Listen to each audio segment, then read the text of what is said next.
abatorana bagira ngo ruguto rwa Naryeyo Kisita Mpasana na Nkoko okugumiza mu masonde norumwe hanguto ezero kumanywa nka oil roads ezishemerire kubana ziterwa koransi ahabwo umuhanda gw'amajuta oguru kuraba mu myanyeji oguru kuzakabare omorohoyuma kugendera cyumwe mpaka Tanzania konkate rufirweho kandi uryo mu mberambe munonga abaturage bamara kucenga ngwamani obutumuntu zo mu karuru nibo basa kusharonko kubarukwenda either kwanga kutera karuru ninga bakatere konka bakatere bamazire kumanya no kufuna inshobororwa ha muhando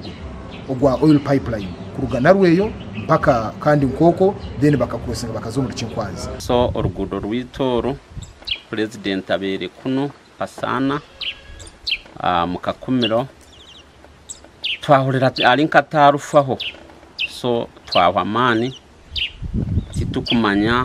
ishi kugenda mu misho kurugera habatura abebembeze bahugiro mbindi bayebwa kusyo buhereza aha abantu mulebyo twinamwe ensonga eyo kurwanangana kwa bebembeze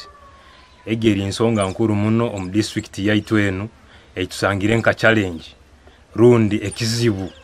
ekikusobora kuba nikiretereza urugudo rukuba rutakorwa yowe kiranshasha no kureba agamizi ga Nyamirama omusento mumpaha ebimotoka kubirija ryarabamu amizi geshuka omushedi kace gatahe no munju nabana gali kubateganisa bamwe bari kugwa mutu bajabura mutu batwara mwigwariro mbwe ntushanga eso kintu abana hano yabona badwire esiri bulizoba no kutwara abana mwigwariro twagamba hono munyishengero wa Bwangiz East agaba Black Aisha kandi nagira ngo kugite bitongore nicyo keresero rugutoro kucererwa korwa ekigena turabimenya ekizibu kikaletwa marging ya road fund kandi juka marging bakagikora mu kwa katano ati ninko kuwo borenda kufuruka ati wori kufuruka kati jengo rukuruga hano ya muri Kisita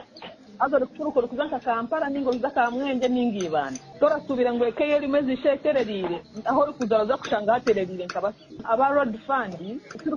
gukora budget bakabine budget yabo Oruguto runoraba mu trading center ya Nyamirama okuzo mu district ya Chinkwanzi mpaka Kampala gasha kwa Thomas Tumwebaze.